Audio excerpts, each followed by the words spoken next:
rintangan yang kedua untuk terus-menerus bisa beribadah kepada Allah Subhanahu wa Ta'ala, pengaruh lingkungan. Maksudnya adalah al-khalqu, makhluk, dan lagi dimaksud dengan makhluk itu wabil khusus manusia.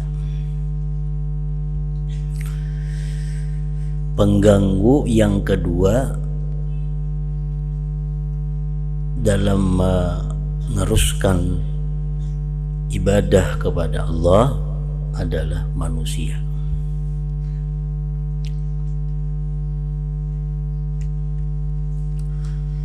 Selanjutnya, hendaklah engkau, semoga Allah memberikan pertolongan kepada engkau dan kepadaku untuk bisa berlaku taat kepada Allah. Hendaklah engkau memencilkan diri dari pergaulan, artinya uzlah.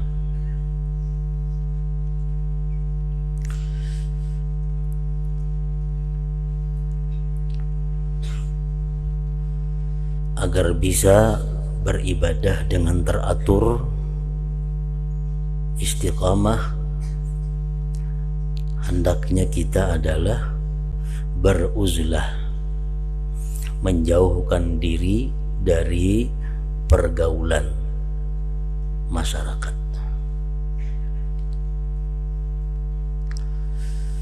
Ada dua macam yang namanya menjauhkan diri dari masyarakat itu.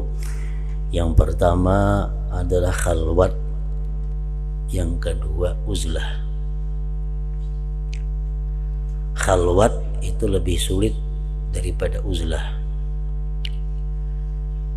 karena khalwat itu menjauhkan diri dari makhluk dan mengisinya dengan ibadah. Itu khalwat namanya.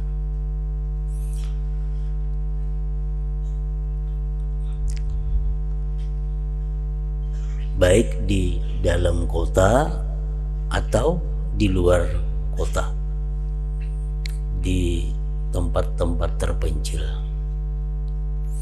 Sebagaimana Rasulullah Shallallahu Alaihi Wasallam sebelum beliau menerima wahyu pertama dari Allah, beliau suka beruzlah, berkhalwat, suka berkhalwat. Hubbiba ilaihil khala, disukakan kepada beliau itu berkhalwat.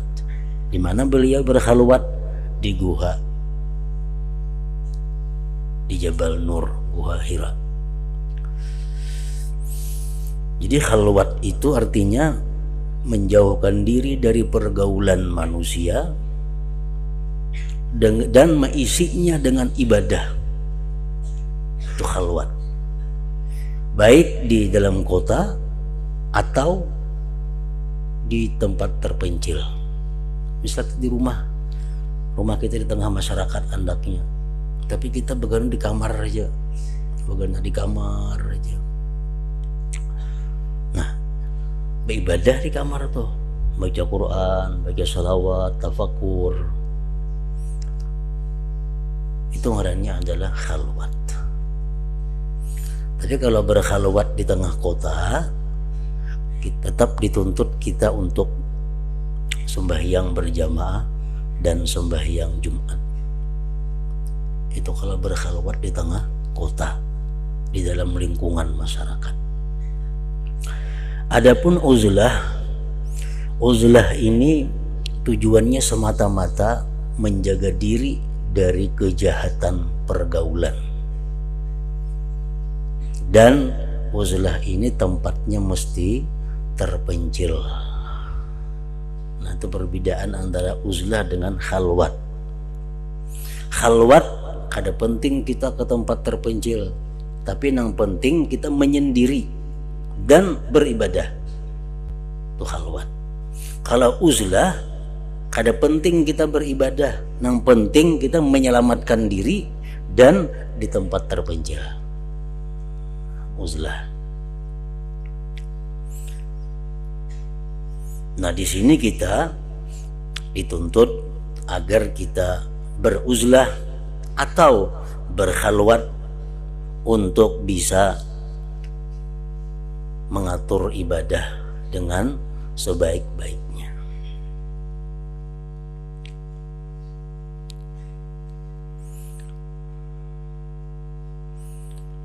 Kenapa uzlah atau khalwat itu diperlukan untuk bisa menata, mengatur ibadah?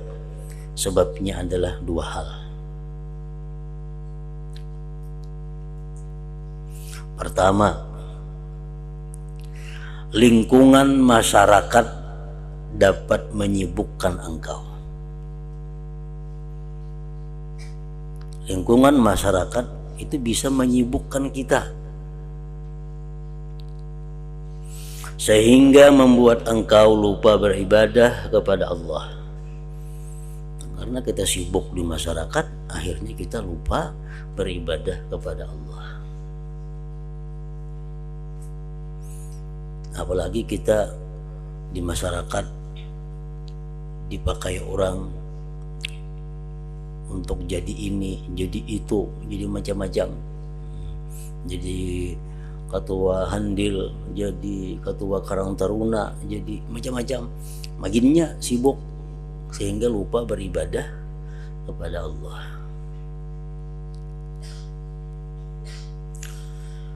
Menurut apa yang diriwayatkan dari sebagian ulama yang berkata,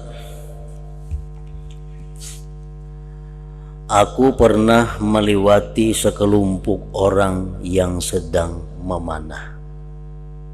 Ada orang sekelompok manusia latihan memanah.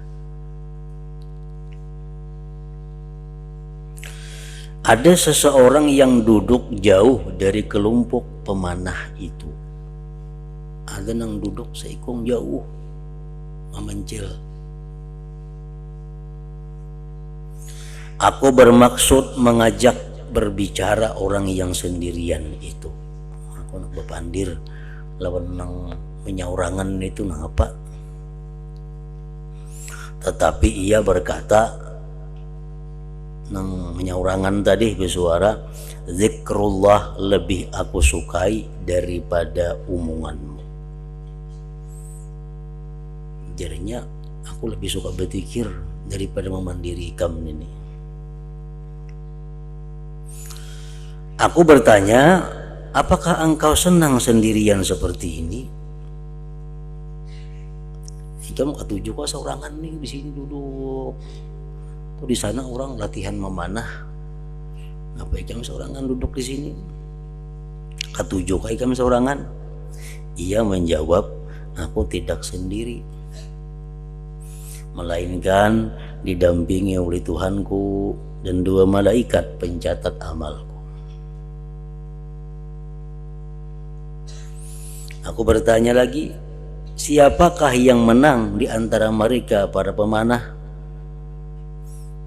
Siapa yang paling harap kira-kira pemanahan itu nah? Tukang latihan memanah tuh berlomba. Siapa yang paling menang? Siapa yang paling harap? Ia menjawab, orang yang dosanya diampuni Allah itulah yang menang. Orang yang dosanya diampuni Allah itulah yang menang.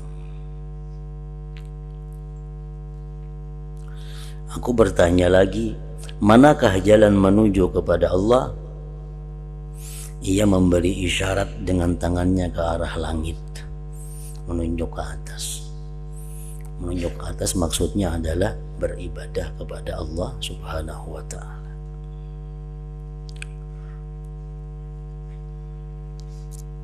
Kenapa menunjuk ke langit? Karena langit itu adalah merupakan kiblatud doa, kiblatnya doa.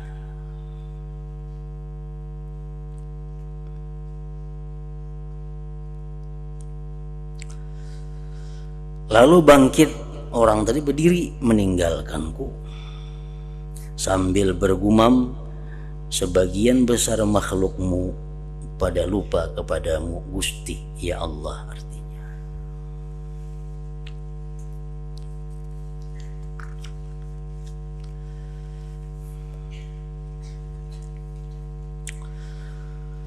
Kalau begitu masyarakat dapat membuat engkau lupa beribadah kepada Allah dan menghalangi engkau beribadah,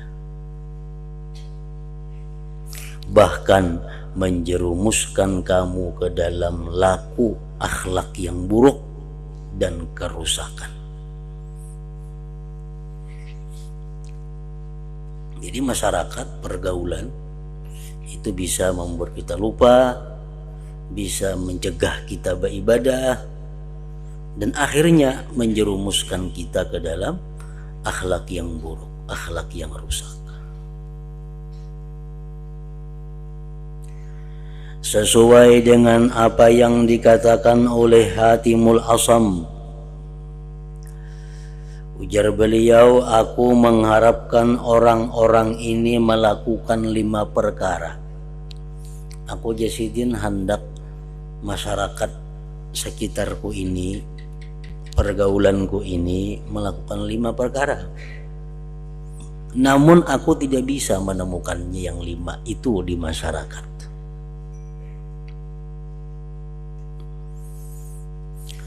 Aku mengharapkan mereka berlaku taat kepada Allah dan zuhud dunia.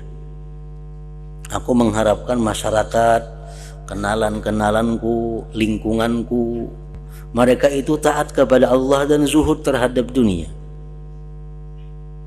Tetapi mereka tidak mau melakukannya. Sebuting.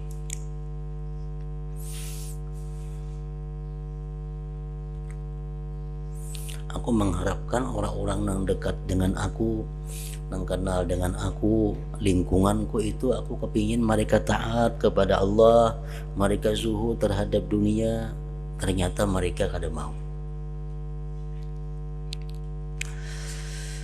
Aku lalu mengucap, jika kalian tidak mau taat dan zuhud, maka bantulah aku dalam masalah tersebut. Amun kenalan-kenalanku, masyarakat lingkunganku, kadakawa berlaku taat kepada Allah, kadakawa zuhud dalam dunia, dukung barang aku. Aku hendak beribadah, aku hendak zuhud kepada dunia, dukung.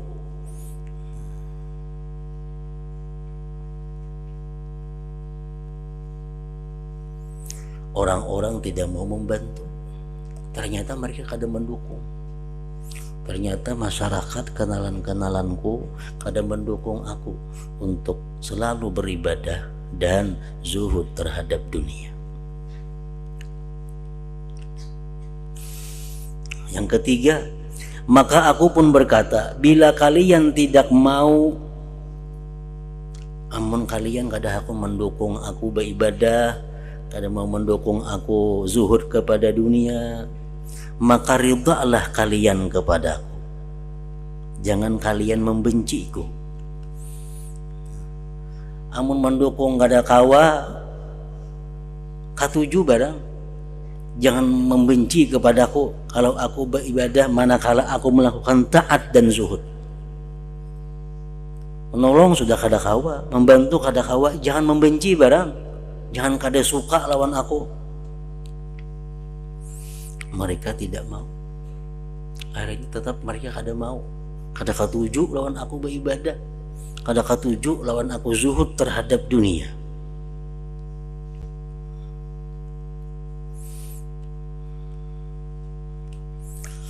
Nah yang keempat, maka aku berkata, kalau begitu, kalau kalian benci kepada aku karena aku selalu beribadah, zuhud terhadap dunia, kalau begitu janganlah kalian mencegahku bila aku hendak taat dan zuhud. Jangan mengganggu barang, jangan mencegah. Ayuha kada senang, ayuha benci mun aku beribadah, mun aku zuhud, silahkan benci, tapi jangan dicegah aku untuk berbuat ibadah dan zuhud kepada dunia. Mereka tetap saja mencegahku. Mereka mencegahku. Mencegah itu bukan artinya menghalangi secara langsung, enggak ada. mereka berbuat hal-hal yang mana secara langsung atau kada langsung mengganggu aku. Contohnya kayak apa? Menghilangi umpamanya. Nah, otomatis terganggu aku beribadah. Yang mestinya aku membaca ini, dihilanginya aku terganggu. Sudah tahu jam ini aku melakukan ini, datang. Akhirnya mengganggu aku.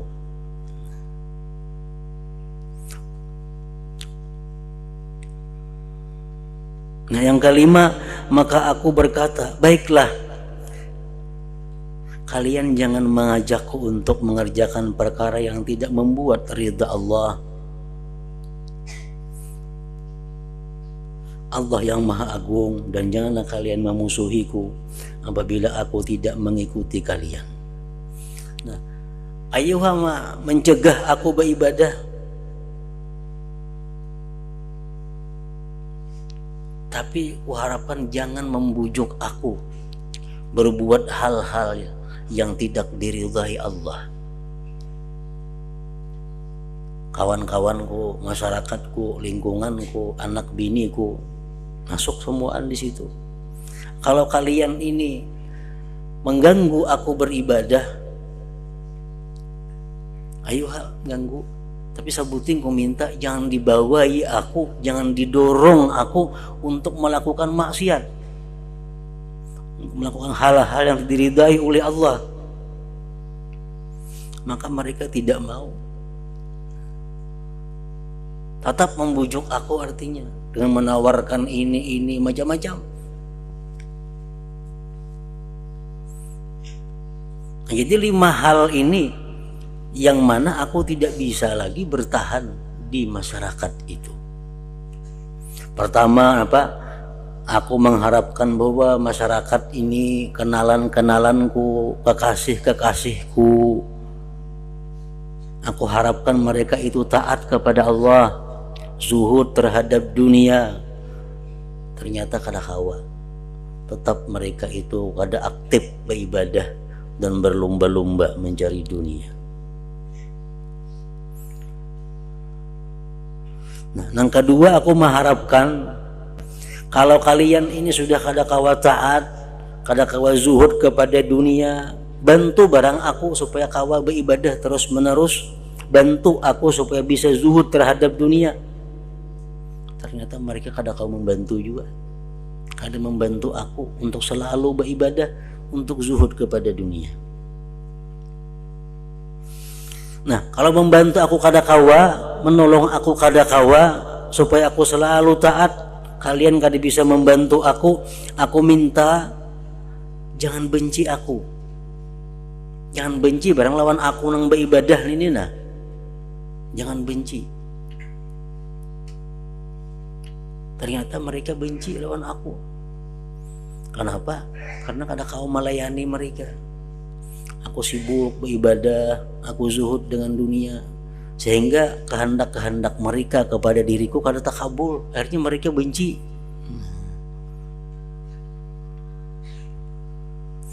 Nah, kalau kalian benci kepadaku, ayo sudah benci, tapi ku minta nang keempat apa? Jangan mencegahku untuk berbuat taat. Jangan mencegahku untuk zuhud kepada dunia. Ternyata mereka tetap mencegahku, menyibukkan aku dengan hal-hal yang membuat aku lupa ibadah.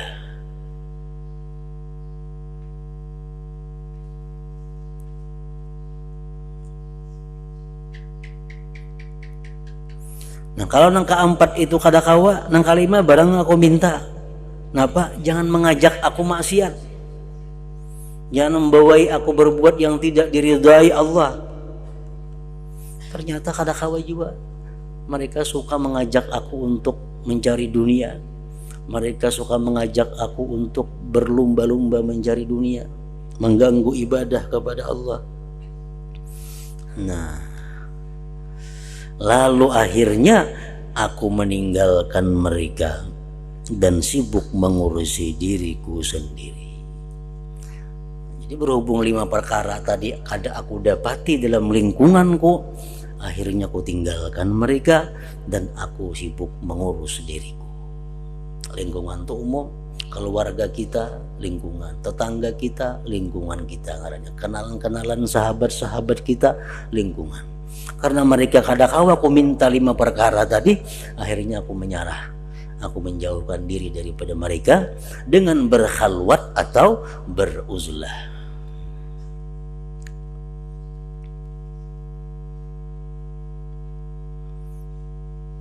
Umpamanya kita diberi oleh guru kita amalan, ujar guru kita, Ikam, aku beri amalan dan aku minta Ikam mengamalkan ini 40 hari. Apa amalannya? Zikir 1000 sehari, salawat 1000 sehari, istighfar 1000 sehari, subhanallah bihamdi 1000 sehari, Al-Quran 10 juz sehari, sembahyang sunat mutlak 100 rakaat setiap malam. Aku minta kita mengamalkan itu 40 hari. Nah, amalan itu kita kadang-kala bisa melaksanakan kalau kita hidup di tengah masyarakat, apalagi bisi anak bisi bini, ada kawan. Zikir 1000, salawat 1000, astagfirullahalazim 1000, subhanallah 1000 umpamanya, Quran 10 juz sehari, sembahyang sunat mutlak 100 rakaat sehari, tambah sembahyang yang lain-lain yang duha, witir, itu sudah nyata. Hidup kita di tengah masyarakat, kita kadang-kala menggawi itu. Kenapa? Karena pasti ada mereka itu mengganggu, pasti ada mereka itu menghalangi kita. Nah, untuk bisa mengamalkan itu diperlukan kita uzlah atau khalwat.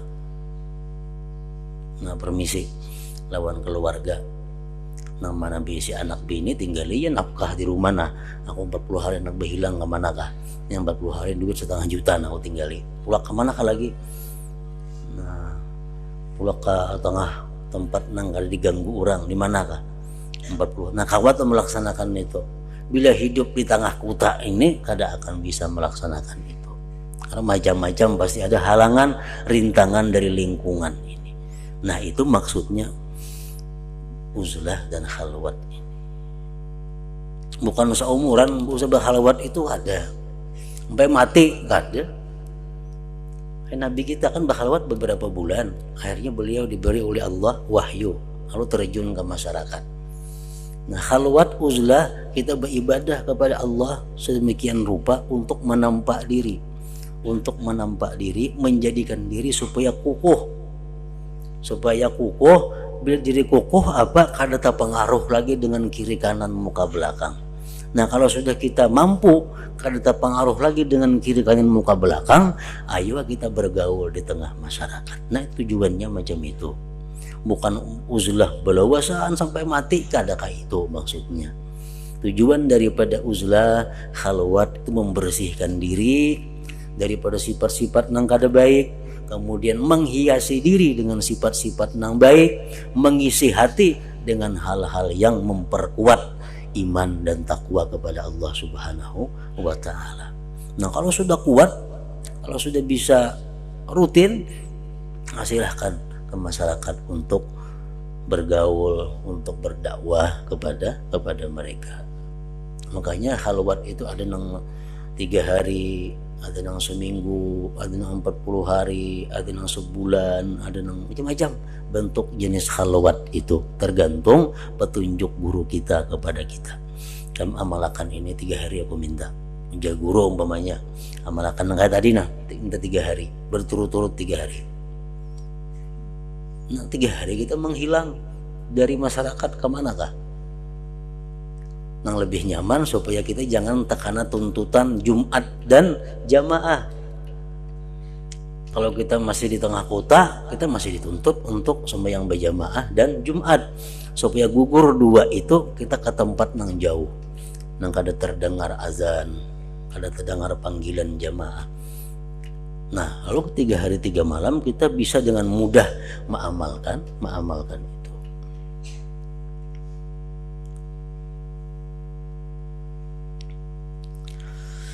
Ketahuilah wahai saudaraku seagama,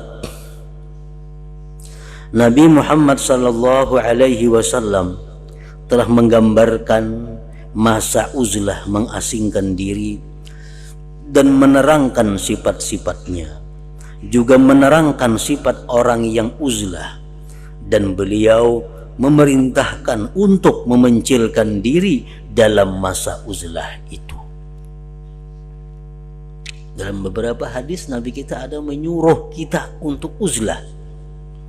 Apabila kita berada dalam keadaan tertentu, Nabi menyuruh uzlahlah kamu.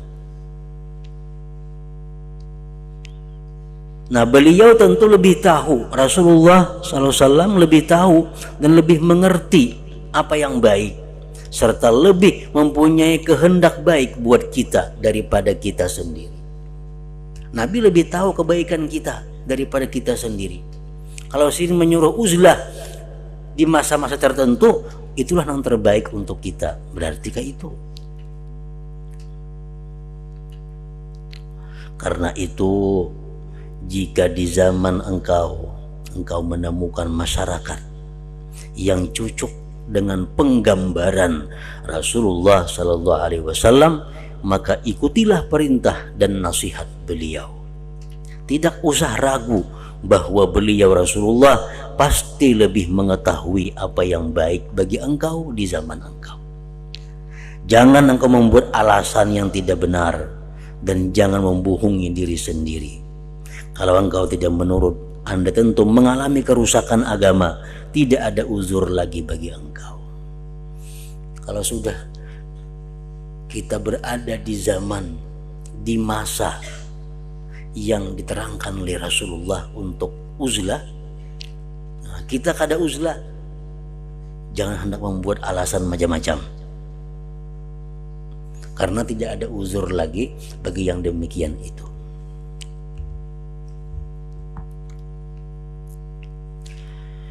Sifat yang kuterangkan sebagai sifat uzlah ialah apa yang tersebut dalam hadis masyhur yang diriwayatkan dari Abdullah bin Amr ibn al-As radhiyallahu anhuma.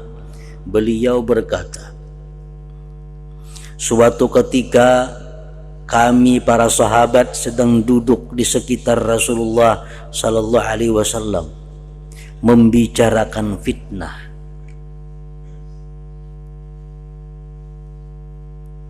Fitnah ini maksudnya adalah kerusakan masa, di mana orang sulit untuk menghindar daripada maksiat. Itu fitnah artinya. Kita di sini mengerti fitnah itu mah ada. Itu memfitnah aku ya, padahal kan macam itu maksudnya. Fitnah itu adalah satu kemaksiatan yang kita sulit menghindarinya. Itu masa fitnah ngarannya.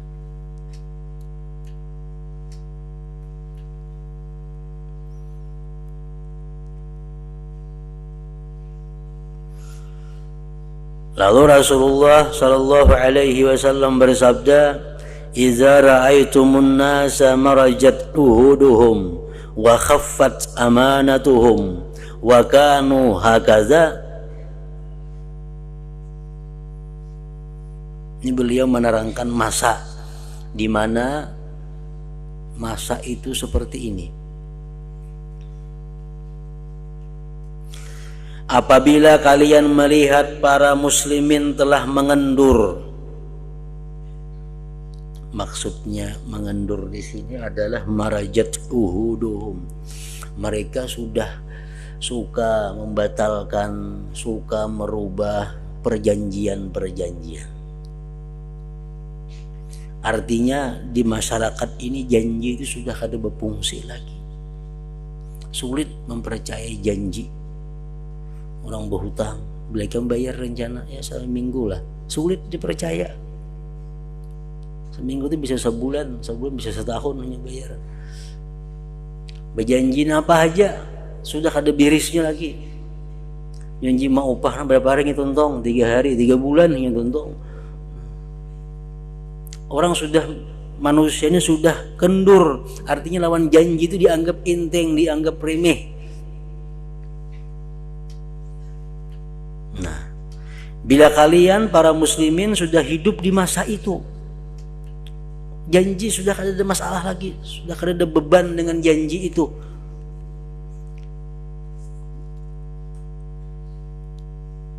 Yang kedua, hilang kesanggupan mereka untuk taat kepada Allah dan hampa amanah mereka. Amanah sudah kada ada lagi. Artinya sedikit sekali orang-orang yang mampu melaksanakan amanah. Kepercayaan itu sudah kada ada lagi.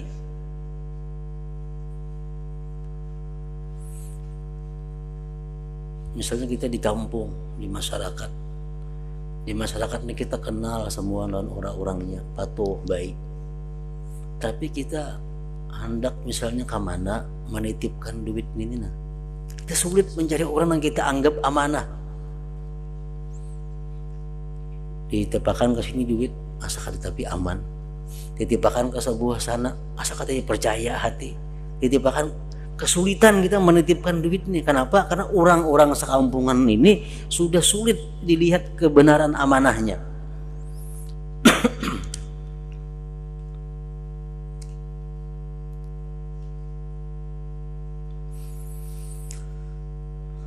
Sudah demikian keadaan mereka.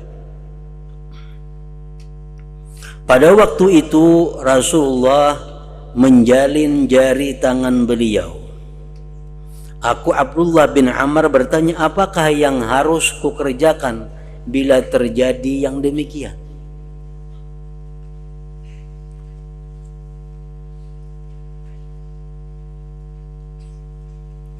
Semoga Allah menjadikan diriku sebagai tebusan untukmu, wahai Rasulullah.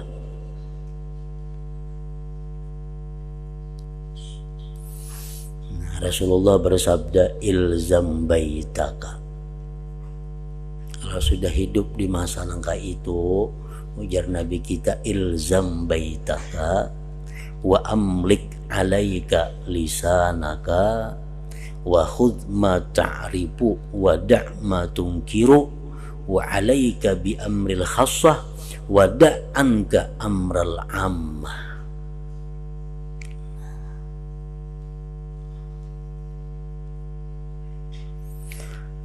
Tetaplah tinggal di rumahmu. Kalau sudah macam itu keadaan lingkungan,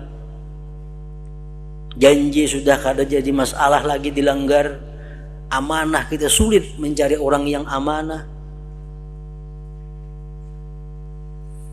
Kalau sudah macam itu keadaannya, tinggallah engkau di rumahnya.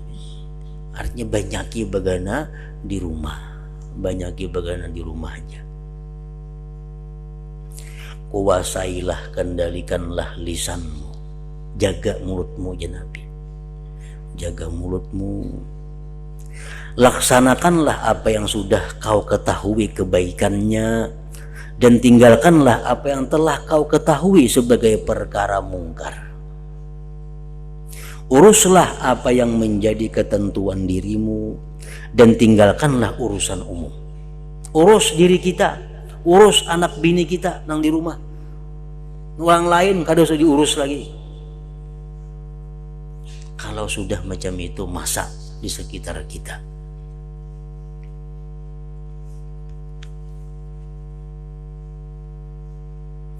Dalam hadis lain diterangkan bahwa Nabi Muhammad SAW bersabda, zaman fitnah ialah hari-hari pertikaian.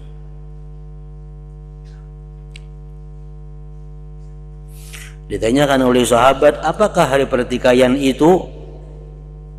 Rasulullah menjawab, yaitu ketika seseorang merasa tidak aman terhadap teman duduknya. Sudah disebut ngarannya hari-hari fitnah. Kita ini sudah lawan kawan lagi, kita kada percaya lagi. Kita ini kawan sekaguringan, rancak ke situ kamari lawan inya, kawan akrab. Tapi kita kada percaya lawan inya. Jadi berhutang pang duit, kita kan percaya lagi lawan inya. Padahal kawan kita. Nah bila sudah macam itu keadaan masyarakat kita, rumah aja lagi. Soalnya sembahyang berjamaah turun, masjid Jumat turun, habis itu begadang di rumah. Sarwan pang kada wajib lagi ditulaki, pengantin kada wajib lagi dihadiri. Kenapa? Karena banyak munkar daripada kebaikannya. Handil pang kada usah bahandil lagi, banyak mudaratnya pada manfaatnya. Bahandil seberapa jam mana ngomong bebandirannya 2-3 jam.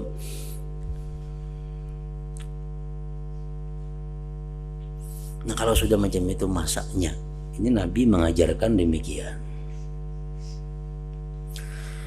Ibnu Mas'ud menuturkan dalam hadis lain yang diriwayatkan oleh Al-Harits bin Umairah bahwa Nabi Muhammad sallallahu alaihi wasallam pernah bersabda Nabi Muhammad pernah bersabda kepada beliau, pada Ibnu Mas'ud. Ujar Nabi lawan Ibnu Mas'ud, "Iyudfa an umrika fasayati alaika zamanun katsirun khutaba'uhu qalilun ulama'uhu katsirun su'aluhu qalilun mu'tuhu al-hawa fihi qa'idul ilm."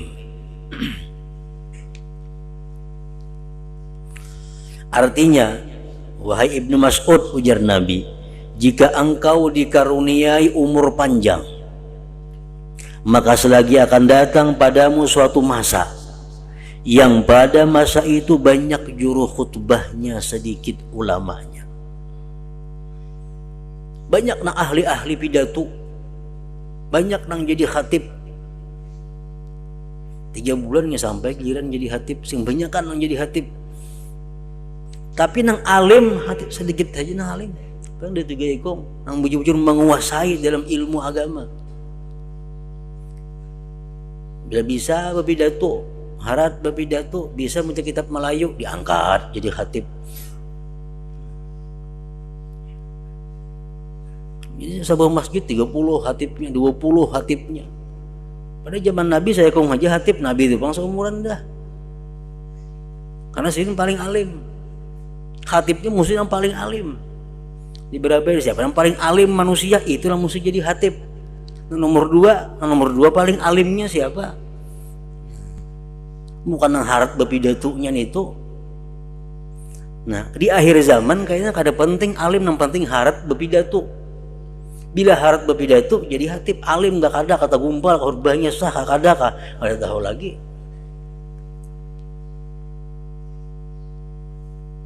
Nah jen Nabi Ibnu Mas'ud ikan bila panjang umur kan bertemuan kayaknya kayak itu.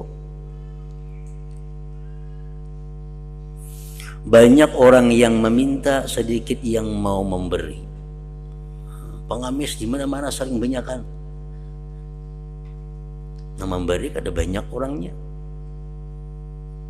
Kesenangan nafsu di masa itu merupakan penuntun dalam menuntut ilmu.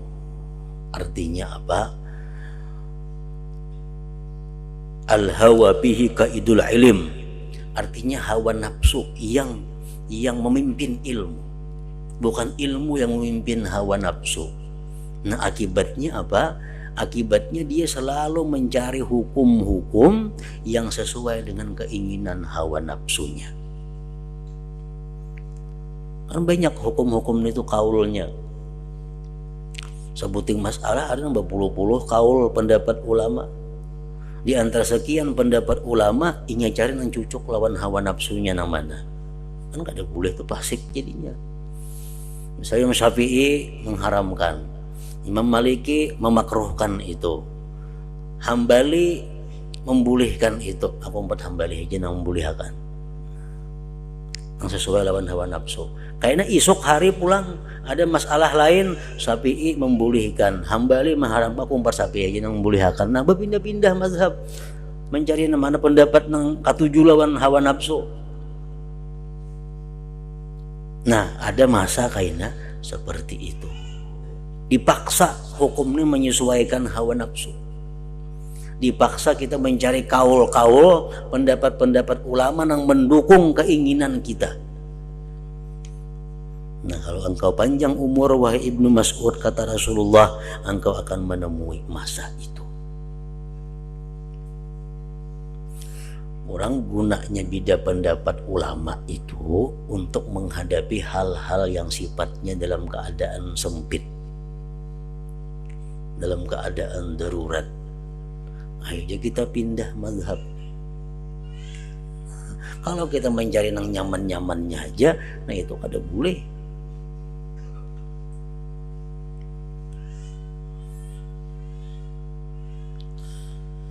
Al-Haris bertanya, kapankah kejadian demikian itu ya Rasulullah? Apabila, wahai Rasul, terjadinya masa kayak itu, masa yang banyak orang berpidato hara-hara nang alim sedikit, banyak orang minta-minta nang memberi sedikit, ilmu-ilmu digunakan untuk menunjang keinginan hawa nafsu. Apabila itu masanya, Rasulullah SAW bersabda, "Iza umitatis salah wa qubilatir risha wa yuba'uddin bi'aradin yasir minad dunya pannaja annaja wa yahak thumman naja." Nah, waktunya itu ujar Nabi, nanti apabila jamaah salat dimatikan, jarang orang mau salat berjamaah. Artinya sembahyang berjamaah itu sudah mati. Orang nggak mau lagi sembahyang berjamaah. Itu nggak di kita. Mulai subuh nambah kunci langgar kada ada lagi orangnya. Subuh kada ada lagi langgar orangnya. Banyak nih tuh kita ke Banjar tuh subuh, banyak langgar nambah kunci. Subuh kada ada orangnya nang jamaah. Subuh, kena zuhur, asar, paling maghrib pun isya nang berfungsi. Kayaknya berapa tahun kemudian hanya maghribnya lagi nang berisi langgar, isya sudah kada ada lagi orangnya. Akhirnya kita habis kelima waktunya, mati jamaah. Nah, ujar Nabi kita, waktunya terjadi yang tadi apabila salat jamaah sudah dimatikan. Yang kedua, uang suguk diterima. Uang suguk diterima. Yang ketiga, agama dijual dengan harga murah dari harta dunia. Agama dijual. Artinya kayak apa? Ada keuntungan. Ada keuntungan 1 juta. Tapi hukumnya haram. Biar haram. Berarti 1 juta untung. Nah, itu agama dijual ngarannya. Dengan harga yang murah. Ada bisnis, ada usaha, ada kesempatan dapat keuntungan 10 juta, tapi haram gawiannya, biar haram, yang penting dapat 10 juta. Nah, ngarannya menjual agama. Nanti kalau sudah demikian masanya, kata Rasulullah, maka carilah keselamatan. Cari keselamatan, menghindarlah. Cari keselamatan, carilah keselamatan, kasihan kau, carilah keselamatan, yakni keselamatan agama. Nah, artinya di masa seperti itu kita sudah dituntut untuk menjauhkan diri daripada pergaulan masyarakat. Kenapa di kampung kita yang berjamaah? Seorangannya kita, nang bang kita, nang kamar kita, imam kita, kaum kita juga, semuaan. Ada yang turunnya. Uang suguk di mana-mana, agama dijual belikan orang. Nah, kalau sudah macam itu, dituntut kita oleh Rasulullah untuk uzlah. Semua apa yang tersebut dalam hadis-hadis ini pasti sudah Anda lihat dengan mata kepala Anda pada zaman Anda dan orang-orang yang berada di zaman Anda. Karena itu waspadalah terhadap diri Anda.